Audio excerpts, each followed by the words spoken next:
جب جیب خالی ہو، جب دل گھبرائے، جب سامنے اندھیرا ہو اور کوئی راستہ نظر نہ آئے، تو انسان اپنی کمزوری اور لاچاری کو محسوس کرتا ہے۔ یہ وہ لمحات ہیں جب نفس کی آوازیں خاموش ہو جاتی ہیں اور روح کروٹیں لیتی ہے۔ انسان سوچتا ہے کہ میں نے کیا کیا، کہاں غلطی ہوئی، کیوں یہ سب مجھ پر آ پڑا، مگر یہ سوچ بھی اسے کوئی منزل نہیں دیتی، کیونکہ جس دریا میں وہ تیر رہا ہے اس کا کوئی کنارہ نظر نہیں آتا۔ ایسے وقت میں دوست پہچانے جاتے ہیں، رشتے جانچے جاتے ہیں، اور دنیا کی بے رحمی سامنے آتی ہے۔ وہی چہرے جو کبھی مسکراتے تھے اب منہ موڑ لیتے ہیں، وہی ہاتھ جو کبھی مدد کو بڑھتے تھے اب جیب میں چھپ جاتے ہیں۔ یہ دنیا کا قانون ہے، جب آپ کے پاس ہوتا ہے تو سب آپ کے پاس ہوتے ہیں، اور جب آپ کے پاس نہیں ہوتا تو کوئی نہیں ہوتا۔ مگر اس دنیا سے پرے ایک اور دنیا ہے، ایک اور نظام ہے، ایک اور رشتہ ہے جو کبھی ٹوٹتا نہیں۔ مگر جب زمین تنگ ہو جائے اور آسمان سے کوئی آواز نہ آئے، تب بھی ایک دروازہ ہے جو کبھی بند نہیں ہوتا۔ وہ دروازہ ہے اللہ کے ناموں کا، اس کی رحمت کا، اس کی قدرت کا۔ یہ دروازہ ہر وقت کھلا ہے، ہر آنے والے کے لیے، ہر پکارنے والے کے لیے۔ اس دروازے پر کوئی پہرے دار نہیں، کوئی شرط نہیں، کوئی رسم نہیں، بس ایک پکار چاہیے، ایک دل کی آواز، ایک آنسو جو اللہ کی طرف بہے۔ یہ تین نام، تین ایسی چابیاں ہیں جو غیب کے خزانے کھول دیتی ہیں، تین ایسی روشنیاں ہیں جو تاریک ترین رات میں راستہ دکھا دیتی ہیں، تین ایسے دریا ہیں جو پیاسے کو سیراب کر دیتے ہیں، اور تین ایسے سہارے ہیں جو ٹوٹے ہوئے کو سنبھال دیتے ہیں۔ پہلا نام ہے الرزاق۔ یہ نام اس حقیقت کو بیان کرتا ہے کہ اللہ تعالیٰ نہ صرف راجکر ہے، بلکہ وہ بار بار ہر لمحہ ہر سانس کے ساتھ رزق دیتا ہے۔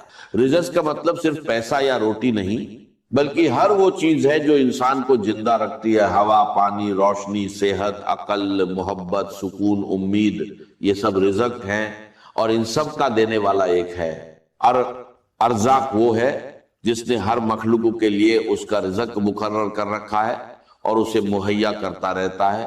وہ زمین سے غذائیں نکالتا ہے، آسمان سے برکتیں اتارتا ہے، سمندر سے موتی اور مچھلیاں دیتا ہے، درختوں سے پھل اور پتے دیتا ہے، وہ پرندوں کو ان کے گھونسلوں میں رزق پہنچاتا ہے، مچھلیوں کو ان کے پانیوں میں، اور انسان کو اس کی جیب میں، اس کی پلیٹ میں، اس کے دل میں۔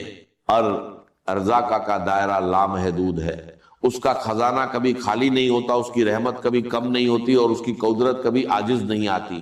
وہ رزق دیتا ہے اور دیتا چلا جاتا ہے، کیونکہ دینا اس کی عادت ہے، اس کی طبیعت ہے، اس کی شان ہے۔ یہ نام پکارو اور محسوس کرو کہ وہ ذات جس کے ہاتھ میں تمام خزانے ہیں آپ کی طرف متوجہ ہو رہی ہے۔ رزاق صرف دینے والا نہیں، وہ بار بار دینے والا ہے، ہر سانس کے ساتھ، ہر لمحے کے ساتھ۔ جب آپ سوچتے ہیں کہ بس اب ختم ہوا، بس اب کوئی ذریعہ نہیں، تب وہ ایسی جگہ سے رزق بھیجتا ہے جہاں سے آپ نے کبھی گمان بھی نہیں کیا تھا۔ وہ رزق دیتا ہے اور دیتا چلا جاتا ہے، کیونکہ اس کی رزاقیت کا دائرہ لامحدود ہے، اس کے خزانے کبھی خالی نہیں ہوتے۔ ایک بار جب آپ اس نام کو دل سے پکاریں گے تو سارے قرینے ٹوٹ جائیں گے، سارے حساب غلط ثابت ہوں گے، کیونکہ رزاق کا حساب الگ ہے، اس کا ریاضی الگ ہے۔ جب آپ الرزاق کو پکاریں تو اس نام کو ایک خاص طریقے سے پڑھیں، دل میں یقین کے ساتھ، نگاہوں میں امید کے ساتھ، اور زبان پر عاجزی کے ساتھ۔ اس نام کو اتنا پڑھیں کہ آپ کا دل مطمئن ہو جائے، آپ کی روح کو سکون مل جائے، اور آپ کا یقین پختہ ہو جائے کہ رزق دینے والا موجود ہے اور وہ آپ کو دیکھ رہا ہے۔ یا رزق کہے اور محسوس کرے کہ اللہ آپ کو دیکھ رہا ہے۔ وہ دیکھ رہا ہے کہ آپ کی جیب خالی ہے، آپ کا گھر پریشان ہے، آپ کا دل بوجھل ہے، اور وہ جان بوجھ کر دیر کر رہا ہے تاکہ آپ اس کی طرف مڑے، تاکہ آپ اسے پکاریں، تاکہ آپ کا تعلق اس سے مضبوط ہو۔ کبھی کبھی اللہ رزق کو روک دیتا ہے تاکہ بندہ پکارے، اور جب وہ پکارتا ہے تو اللہ بارش کی طرح برساتا ہے۔ اور رزاق کے نام کا تقاضا ہے کہ آپ حلال کی تلاش کریں، کیونکہ رزاق حلال رزق دیتا ہے اور حرام سے بچنے کا حکم دیتا ہے۔ یہ تقاضا ہے کہ آپ دوسروں کو بھی دیں، جو خود رزق پاتا ہے اسے چاہیے کہ دوسروں کو بھی دے، کیونکہ اللہ انہیں دے کر آپ کی آزمائش لیتا ہے۔ یہ تقاضا ہے کہ آپ اللہ پر بھروسہ کریں. جب تک آپ اللہ پر بھروسہ نہیں کریں گے آپ کا دل سکون نہیں پائے گا. اور یہ تقاضا ہے کہ آپ صبر کریں، کیونکہ رزاق جانتا ہے کہ کب دینا ہے، کیسے دینا ہے، کسے دینا ہے، اور اس کا وقت کامل ہے. جو شخص ارنجزحاق کو پکارتا ہے اس کے لیے اللہ رزق کے دروازے کھول دیتا ہے. وہ اسے ایسی جگہ سے رزق دیتا ہے جہاں سے اس نے کبھی گمان بھی نہیں کیا تھا. وہ اس کے حساب میں اضافہ کرتا ہے، اس کی روزی کو وسیع کرتا ہے، اس کی مشکلات کو آسان کرتا ہے. دوسرا نام ہے الفتاح. یہ نام اس حقیقت کو بیان کرتا ہے کہ اللہ تعالیٰ نہ صرف ایک بار کھولتا ہے بلکہ بار بار کھولتا ہے. ہر مشکل کے وقت، ہر تنگی کے لمحے، ہر بند دروازے پر. الفتاح وہ ہے جو بند دروازے کھولتا ہے، وہ جو بند راستے وا کرتا ہے، وہ جو اندھیروں میں چراغ روشن کرتا ہے، وہ ایسے راستے نکالتا ہے جو کسی کو نظر نہیں آتے، ایسے دروازے کھولتا ہے جو کبھی بند تھے، ایسی کنجیاں دیتا ہے جو تمام قفلیں توڑ دیتی ہے. فتح کا نام کئی منوں میں بڑا وسیع ہے. وہ دلوں کا فتح ہے کیونکہ وہ دلوں کو ایمان کے لیے کھولتا ہے، بند دلوں کو نور سے روشن کرتا ہے اور سخت دلوں کو نرمی عطا کرتا ہے. وہ راجکوں کا فتح ہے کیونکہ وہ رزق کے دروازے کھولتا ہے، روزی کے راستے وا کرتا ہے اور برکتوں کے خزانے کھول دیتا ہے. وہ مشکلات کا فتح ہے کیونکہ وہ ہر مشکل کو آسان کرتا ہے، ہر مصیبت کو دور کرتا ہے اور ہر پریشانی کا حل نکالتا ہے. اور وہ علوم کا فتح ہے کیونکہ وہ علم کے دروازے کھولتا ہے، فہم عطا کرتا ہے اور بصیرت دیتا ہے. جب سارے دروازے بند نظر آئے، جب ہر طرف مایوسی ہو، جب قرضے بوجھ بن جائے اور رات دن کی نیند حرام ہو جائے، تب اس نام کو پکارے یا فتح کہے اور یقین رکھے کہ جو دروازے بند ہیں وہ کھلنے والے ہیں، جو راستے بند ہیں وہ واہ ہونے والے ہیں، اور جو تاریکی ہے وہ روشنی میں بدلنے والی ہے. فتح کے نام کو دل میں بسا لیں. جب آپ کو لگے کہ کوئی راستہ نہیں تو یا فتح کہے. جب آپ کو لگے کہ سب نے منہ موڑ لیا تو یا فتح کہے. جب آپ کو لگے کہ قرضہ بہت بڑا ہے اور حل ممکن نہیں تو یا فتح کہے. کیونکہ فتح وہ ہے جو ایک دروازہ کھولتا ہے تو 100 دروازے اپنے آپ کھل جاتے ہیں. وہ ایک کنجی دیتا ہے تو تمام قفلے ٹوٹ جاتے ہیں. الفتح کے نام کا تقاضا ہے کہ آپ مایوسی نہ کریں، کیونکہ فتح مشکل سے آسان کی طرف لے جاتا ہے، تنگی سے کشادگی کی طرف اور تاریکی سے روشنی کی طرف. یہ تقاضا ہے کہ آپ دعا کرتے رہیں، کیونکہ دروازے بند ہیں تو کھٹکھٹاتے رہے، فتح جواب دے گا. یہ تقاضا ہے کہ آپ لوگوں کے لیے بھی کھلے، جیسے اللہ آپ کے لیے کھولتا ہے ویسے ہی آپ دوسروں کے لیے کھلیں، ان کے کام آئیں، ان کی مدد کریں. اور یہ تقاضا ہے کہ آپ نئے موقعوں کو پہچانے، کیونکہ فتح نئے راستے نکالتا ہے، نئے موقع دیتا ہے. آپ کو صرف پہچاننا ہے. جو شخص الفتح کو پکارتا ہے اس کے لیے اللہ مشکل ترین حالات میں راستہ نکالتا ہے. وہ اسے اندھیرے سے روشنی کی طرف لے جاتا ہے، بند دروازوں کو کھول دیتا ہے اور ایسے موقع دیتا ہے جو اس نے کبھی سوچے نہ تھے. تیسرا نام ہے الغنی.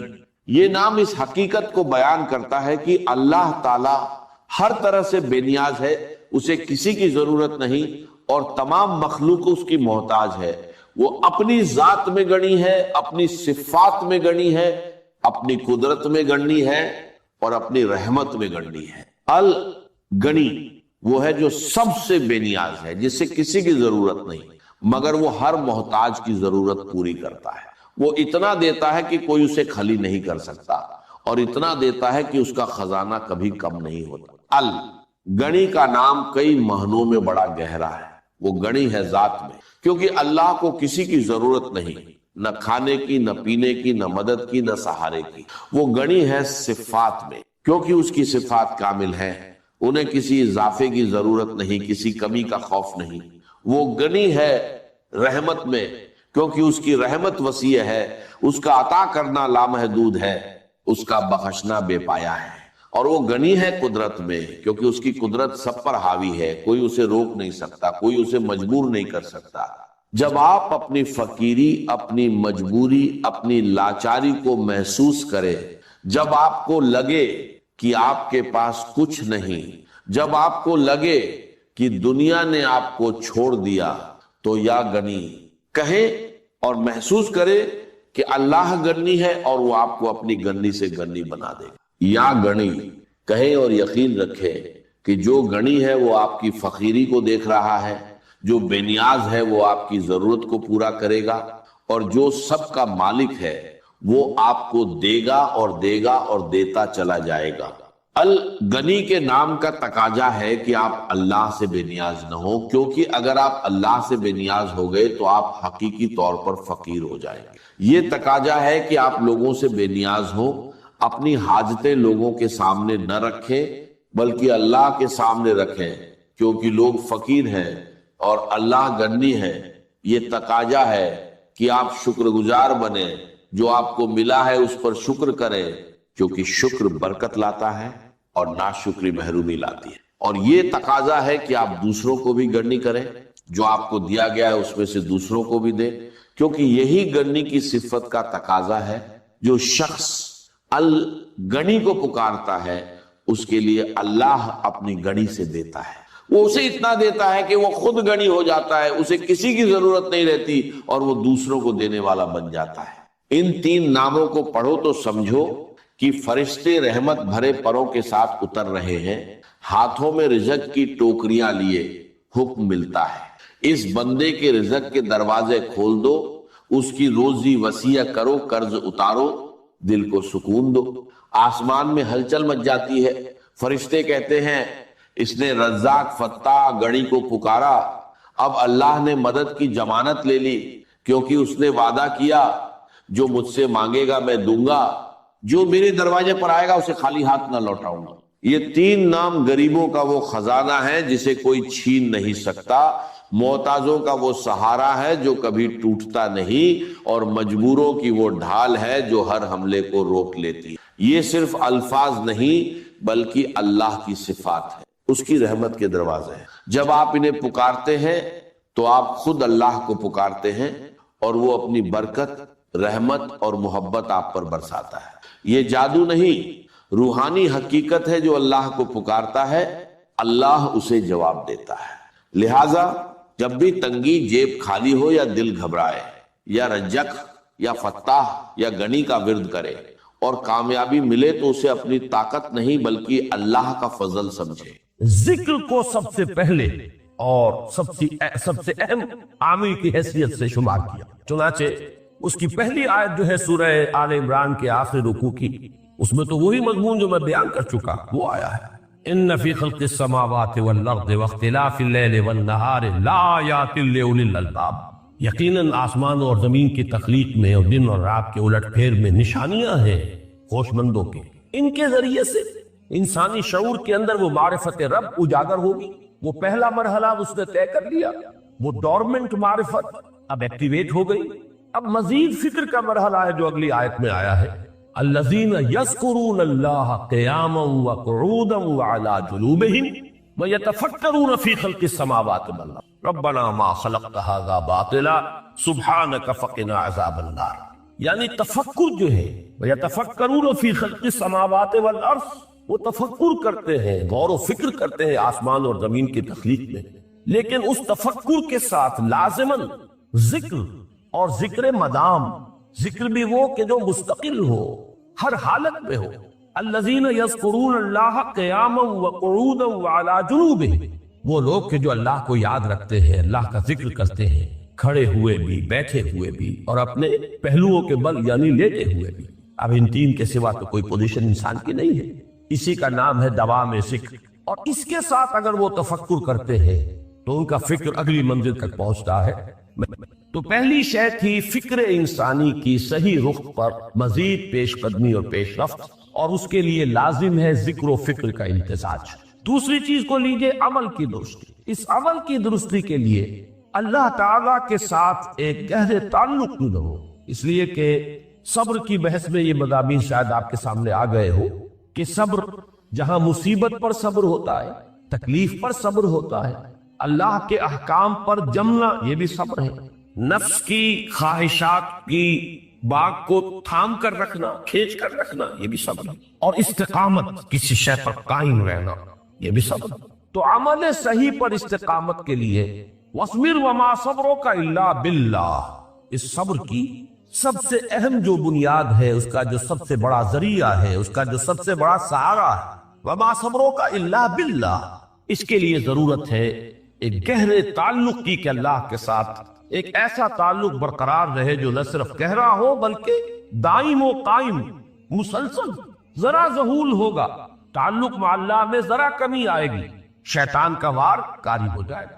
اسی کو حضور نے حدیث میں یوں تعبیر کیا ہے تمثیلاً کہ جو دل اللہ کی یاد سے غافل ہے اس پر، فارسی کا وہ مقولہ بھی ہے کہ خانہ خالی را دیو میں گیرت، گھر خالی رہے تو جنات اس پر دیو جو ہے آ کر قبضہ جما لیتے ہیں۔ تو خانہ قلب جو ہے اگر یاد خدا بندی سے خالی ہو گیا تو شیطان ابلیس لعین اپنی تھوتنی ٹکا دیتا ہے۔ یہ لفظ آتا ہے سور کے منہ کے لیے تھوتنی، جس طرح اس کا نکلا ہوا سا منہ ہوتا ہے آگے، تو یہ لفظ استعمال کیا گیا کہ وہ اپنی تھوتنی انسان کے دل پر جما کر اور پھوکے مارنی شروع کر دیتا ہے۔ تو شیطان کو موقع ہی تب ملتا ہے جب انسان کے تعلق مع اللہ کے اندر کمی، وہ خانہ بالکل خالی ہو گیا ہو یا اتنا ضعیف ہو گیا ہو کہ کل عدم ہو جائے، گویا کہ نہیں۔ تیسری چیز کی طرف آئیے، روحانی ترقی۔ روحانی ترقی کے لیے میں ایک اصطلاح کے سامنے لا رہا ہوں، اس سے مراد کیا ہے؟ روحانی ترقی کے لیے ہماری دینی اصطلاح ہے تقرب الی اللہ، اللہ سے قریب تر ہوتے چلے جانا۔ اس پر میرا ایک کتابچہ بھی ہے، تقرب الی اللہ کے دو مدارج، دو درجے، جو در حقیقت ایک حدیث نبوی علیہ الصلوۃ والسلام ہی پر مبنی ہے کہ حضور نے ایک درجہ قرار دیا ہے تقرب بالفرائض، فرائض کے ذریعے سے انسان اللہ کے قرب حاصل۔ ایک ہے تقرب بالنوافل، نوافل کے ذریعے سے اللہ کا قرب حاصل۔ ان میں کیا نسبت و تناسب ہے؟ اہمیت کے اعتبار سے کون بڑھ کر ہے، بلندی کے اعتبار سے کون بڑھ کر ہے، یہ تمام مسائل میں نے اپنی اس تقریر میں بیان کیے تھے جو اس کتاب کے شائع ہوئی ہے۔ اس وقت میں اس کی تفصیل میں نہیں جا رہا، صرف یہ تذکرہ اس لیے کر رہا ہوں کہ جن کو بھی خواہش ہو جائے وہ اس کا مطالعہ کرے۔ ہماری اس وقت کی گفتگو سے وہ کتابچہ اس جگہ پر منسلک ہوگا۔ تو تقرب الی اللہ، یہ تقرب کوئی فزیکل فینومینن نہیں ہے، جسمانی یا مادی مسئلہ نہیں ہے۔ اللہ سے قرب یہ نہیں ہے کہ کوئی کروڑوں میل کا فاصلہ ہے، اب ہمیں کوئی رسی پر چڑھنا ہے اوپر بڑی محنت اور مشقت سے، فصل تو ہے ہی نہیں، فاصلہ ہے ہی نہیں، موت ہے ہی نہیں۔ نحن اقرب الیہ من حبل الورید، ہم تو انسان سے اس کی شہرگ سے بھی زیادہ قریب۔ ہوا معکم اینما کنتم، وہ تو تمہارے ساتھ ہی ہوتا ہے جہاں کہیں بھی تم ہو، بس صرف یہ کہ تمہاری توجہ نہیں ہوتی، تم اور چیزوں میں مشغول و مصروف رہتے ہو، تم ہماری طرف دھیان ہی نہیں دیتے، تم ہماری طرف متوجہ ہی نہیں ہوتے۔ ہم تو مائل بے کرم ہے، کوئی سائل ہی نہیں، راہ دکھلائیں کسے رہنما منزل ہی نہیں۔ انسان جب متوجہ ہو جاتا ہے اور بڑھتا ہے، آگے پیش قدمی کرتا ہے روحانی اعتبار سے، تو یہ ہے در حقیقت تقرب الی اللہ، اور اسی کو ہم کہیں گے روحانی ترقی۔ اب ان تین چیزوں کو اگر آپ نے ذہن میں جما لیا، پھر میری بات کی ترتیب اس کو ذہن میں قائم کیجئے۔ ہم چلے کہاں سے؟ کہ دین کے ساتھ اصل مناسبت فلسفے کی نہیں، حکمت کی۔ نمبر 2، حکمت قرآنی کا پہلا اور اہم ترین اور بنیادی مسئلہ معرفت رب کا حصول، اس کا نتیجہ شکر خدا، اس کا ذریعہ آیات آفاقی، آیات انفسی، اور سب سے بڑھ کر آیات قرآنیہ جو الذکر، جو تذکرہ ہے، جو ذکر ہے۔ لیکن اس پہلے مرحلے کو اگر کوئی انسان بفضل ہی تعالی، اللہ کے فضل و کرم سے طے کر لے، اب اس کے سامنے تین مسئلے، فکر کی مزید پیش رفت، مزید پیش قدمی صحیح رخ پر، اس کے لیے ذکر اور فکر دونوں کا امتزاج، فقر قرآن اختلاط ذکر و فکر۔ الذین یذکرون اللہ قیاما وقعودا وعلی جنوبہم ویتفکرون فی خلق السماوات۔ دوسری شے عمل کا درست رہنا، نہ افراط و تفریط ہو، عدم توازن ہو، نہ انسان نفس سے مغلوب ہو جائے، نہ انسان جذبات کی رو میں اندھا ہو جائے، نہ انسان ماحول سے مرعوب ہو کر متاثر ہو جائے، صحیح رخ پر اس کا عمل۔ نمبر 3، روحانی ترقی، جو اصل حاصل ہے، جو اصل مقصود ہے۔ نمبر 2 چیز کے لیے تعلق مع اللہ ضروری، نمبر 3 کے لیے تقرب الی اللہ ہو۔ اب غور کیجئے، ان تینوں چیزوں کا بڑا گہرا تعلق ہے نماز کے ساتھ، ان تینوں کے لیے ستون کی حیثیت نماز کو، لہذا ایمان کے بعد یا معرفت رب کے بعد حکمت دین کا اہم ترین مسئلہ نماز، صلاۃ۔ اس لیے کہ ایک طرف یہ انسان کو اللہ کے ساتھ ایک گہرے تعلق کا ذریعہ فراہم کرتی، اپنے تمام مصروفیات میں سے ان مشغولیتوں میں جن میں گم ہونے کا خدشہ ہوتا نکلو، 24 گھنٹے کے معمولات میں سے کم 5 مرتبہ تو لازماً نکلو اور اپنے آپ کو ذرا، اپنے حواس کو بھی، اپنی باطنی کیفیات کو بھی ذرا تازہ کرو۔ اگر کوئی گندگی، نجاست، کسی طرح کی ناپاکی کا کوئی معاملہ ہے، طہارت حاصل، طہارت سے تمہارے اندر روح کو بھی بالیدگی ہوگی، تمہارے حواس بھی تازہ ہوں گے، تم گویا کہ بحیثیت کل تمہاری ہستی چاق و چوبند ہو جائے، وہ کسل، وہ سستیاں، وہ جو ایک کثافتیں ہوتی ہیں، ان سب سے نجات حاصل کرو اور اب اپنے رب کے حضور میں کھڑے ہو جاؤ، اس کے ساتھ اپنا عہد بھی تازہ کرو، اس کی اہم صفات کو بھی اپنے ذہن میں پھر مستحضر کرو۔ یہی وجہ ہے، دیکھیے میں نے جو آیات آپ کو شروع میں سنائی تھی، سورہ لقمان کی 2 آیتیں، پہلی آیت میں اس کا ترجمہ کر چکا، دوسری آیت وَلَقَدْ وَإِذْ قَالَ لُقْمَانُ لِابْنِهِ وَهُوَ يَعِظُهُ يَا بُنَيَّ لَا تُشْرِكْ بِاللَّهِ إِنَّ الشِّرْكَ لَظُلْمٌ عَظِيمٌ۔ اس کے بعد درمیان میں کچھ مضمون آ کر پھر وہ آیت مبارکہ آئی، یا بنی اقیم الصلاۃ وامر بالمعروف وانہی عن المنکر واصبر علی ما اصابک۔ گویا کہ اہم ترین چیز، بنیادی ترین چیز، اللہ کو محض پہچان لینا کافی نہیں ہے، یاد رکھنا ضروری ہے۔ اللہ یاد رہے گا تو فکر صحیح آگے بڑھے، اللہ یاد رہے گا اور اس کے ساتھ ایک گہرا تعلق جو ہے برقرار رہے گا تو عمل درست رہے گا۔ بالکل یہی بات سورہ طٰہٰ میں جو پہلی وحی حضرت موسیٰ علیہ السلام پر ہوئی اور پہلا مخاطبہ ہے، چونکہ حضرت موسیٰ کو یہ انبیاء کرام کے مقدس گروہ میں ایک امتیازی حیثیت حاصل ہے کہ ان سے براہ راست گفتگو ہوئی ہے، اگرچہ صرف ایک پردہ تھا، اوٹ من ورائے حجاب گفتگو ہوئی ہے، لیکن یہ کہ کوئی فرشتے کا درمیانی جو ہے وہ لنک نہیں تھا، براہ راست اللہ تعالیٰ نے حضرت موسیٰ علیہ السلام سے کلام فرمایا۔ کلم اللہ موسیٰ تکلیما، موسیٰ سے تو اللہ نے کلام فرمایا جیسے کہ کلام کیا جاتا تھا۔ تو پہلا مخاطبہ ہے، یہ پہلا مکالمہ ہے، پہلی وحی کہیے، اسی میں یہ الفاظ بھی موجود ہیں، اننی انا اللہ لا الہ الا انا فاعبدنی واقم الصلاۃ لذکری۔ یہ گویا کہ حکمت قرآنی کا ایک بہت بڑا خزانہ ہے یہ آیت مبارکہ، کہ خود حضرت موسیٰ علیہ السلام کو جو ہدایت دی جا رہی ہے، میں ہوں، میں اللہ، اننی انا اللہ لا الہ الا انا، میرے سوا کوئی معبود نہیں، فاعبدنی، پس میری بندگی، میری عبادت، میری پرستش، میری محبت، اس کو اختیار کرو۔ وَأَقِمِ الصَّلَاةَ لِذِكْرِي، اور نماز کو قائم رکھو میری یاد کے۔ بلکہ اسی سلسلہ کلام میں آگے چل کر سورہ طٰہٰ میں آتا ہے، کافی گفت و شنید کے بعد جب حضرت موسیٰ نے کچھ معذرت بھی کی، کچھ دعائیں بھی کی، اللہ نے ایک دعا قبول بھی کی کہ ان کے بھائی کو بھی شریک کر دیا، حضرت ہارون کو بھی۔ اس کے بعد پھر جب فرمایا کہ اب جاؤ فرعون کی طرف، تو اس میں فرمایا وَلَا تَنِيَا فِي ذِكْرِي، اور دیکھنا یہ جو عظیم مشن تمہارے کندھے پر آ گیا ہے، بڑا بھاری اور کٹھن ایک فرض ہے جو تم پر عائد ہو گیا ہے، اس کے لیے سب سے بڑی تمہارے پاس جو قوت کا ذریعہ ہے وہ نماز۔ فَلَا تَنِيَا عَن ذِكْرِي، میری یاد میں کبھی غفلت نہ کرنا، اس میں کبھی کوئی کمی نہ آنے دینا۔ جیسا کہ میں نے عرض کیا تھا کہ جیسے ہی وہ تعلق جو ہے کمزور پڑتا ہے یا منقطع ہو جائے معاذ اللہ، تو پھر انسان گویا کہ شیطان کے لیے ایک لقمہ تر بن جاتا۔ اب آپ غور کیجئے، تیسری شے تقرب الی اللہ، اس کے حوالے سے بھی جو فرائض اور نوافل کی بات ہے اس کو اس ذہن سے نکال کر یہ سمجھیے کہ اس میں نماز کا کیا مقام ہے، اس لیے کہ نماز فرض بھی ہے، نماز نفل بھی ہے، وہ تو ان دونوں میں شریک ہو جائے۔ اب اس کو لفظ صلاۃ کے حوالے سے آپ ان دونوں چیزوں کو سمجھیے، صاد لام واو یا یہ چونکہ حروف علت ایک دوسرے سے بدلتے رہتے ہیں، یہ جو مادہ ہے اس کی جو خالص لغوی اصل ہے، جو خالص عربی زبان میں اس کا بنیادی مفہوم ہے، وہ آگ جلانا یا آگ تاپنا یا آگ سینکنا، حرارت حاصل۔ لہذا بار بار آتا ہے جہنم کے ذکر میں، اسلوہا، اب جلو اس میں، تاپو اس کو، یہ سینکے گی تمہیں۔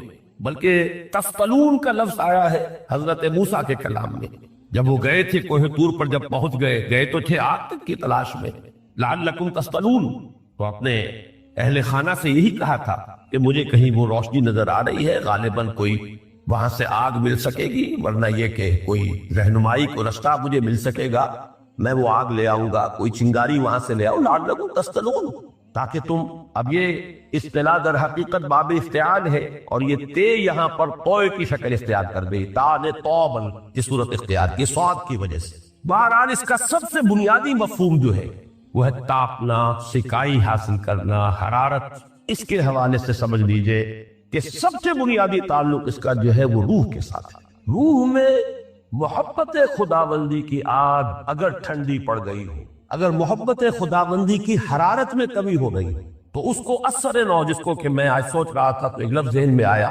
کہ جیسے بیٹری اس کو ریچارج کیا جاتا ہے، اسی طریقے سے روح کے اندر محبت خداوندی کی اس حرارت کو اثر نو تازہ کرنا، یہ ہے در حقیقت نماز کا اصل مقصد۔ اس لیے کہ اس لفظ کا بنیادی مفہوم، اصل لغوی مفہوم تو یہ، اگرچہ اس کا سب سے زیادہ کثرت سے جو استعمال ہوتا ہے، اور لفظ صلاۃ جس سے در حقیقت جس تصور پر مبنی ہے وہ ہے اقدام، کسی کی طرف متوجہ ہونا، اور پھر دعا۔ صلاۃ کا سب سے قریبی مفہوم لفظی جب بیان کیا جائے گا، اس سے مراد، اس کے معنی، تو دعا اس میں اہم ترین، کسی کی طرف توجہ کرنا، مناجات کرنا، گفتگو کرنا، مخاطبہ، مکالمہ، دعا، یہ در حقیقت صلاۃ کا سب سے بڑا اصطلاحی مفہوم ہے۔ لیکن جو اس کا مادہ ہے، صاد لام واو یا صاد لام یا، اس کا اصل مفہوم جو ہے وہ تاپنا، حرارت حاصل کرنا۔ تو ان دونوں کے حوالے سے عرض کر رہا ہوں، وہ تاپنا اور حرارت حاصل کرنا وہ ہے روح کے اعتبار سے۔ وہ جو کہا اقبال نے کہ بجھی عشق کی آگ اندھیر ہے، مسلمان نہیں راہ کا ڈھیر۔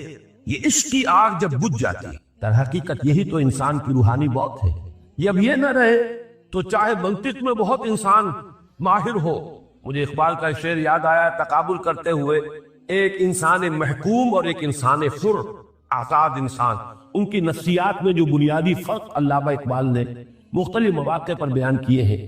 محکوم ہے بیگانہ اخلاص و مروت، ہر چند کے منطق کی دلیلوں میں ہے چالاک، تو منطق کی دلیلوں میں انسان چالاک ہو جائے اور وہ لغت ہائے حجازی کا وہ ایک خزانہ بن جائے، اسے تمام الفاظ کے معنی یاد ہو، وہ بڑے مسائل فقہ کے اسے ازبر ہو، جزیات، بے انتہا جزیات جو ہے وہ مستحضر ہو، فلسفے کے بڑے بڑے مسئلے اس نے حل کر لیے ہیں، لیکن اگر روح میں وہ اللہ کی محبت کی آگ نہیں ہے، وہ تپش نہیں، بجھی عشق کی آگ اندھیر ہے، مسلمان نہیں راہ کا ڈھیر۔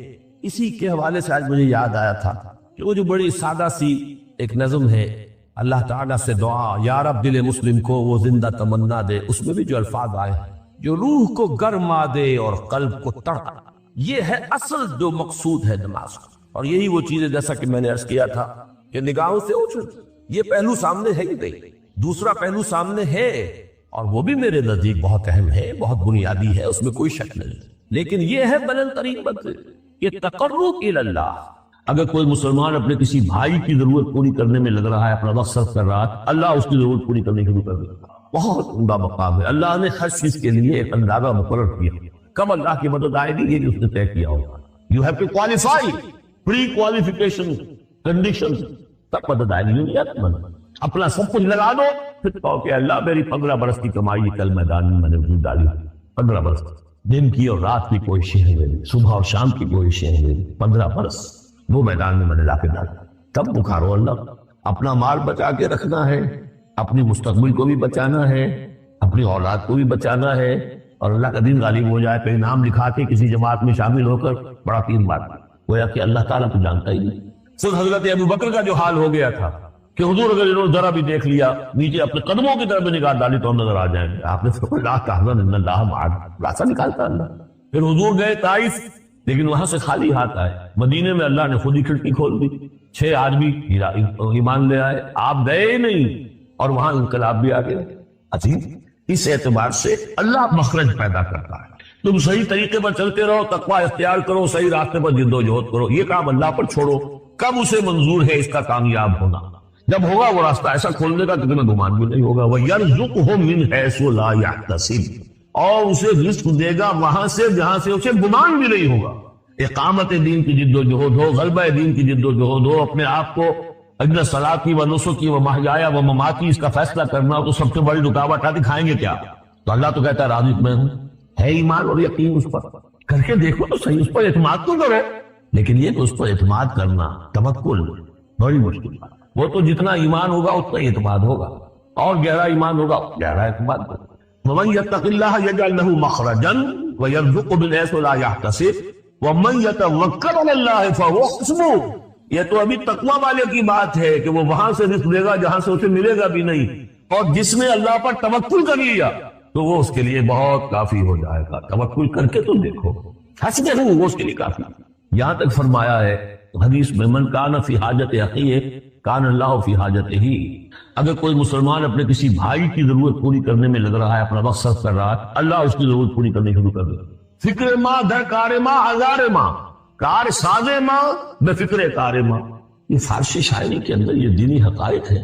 کار ساز ماں بے فکر کار ماں، میرا کارساز میرے کاموں کی فکر کر رہا ہے، میں نے اپنے آپ کو اس کے کام کے لیے لگا دیا۔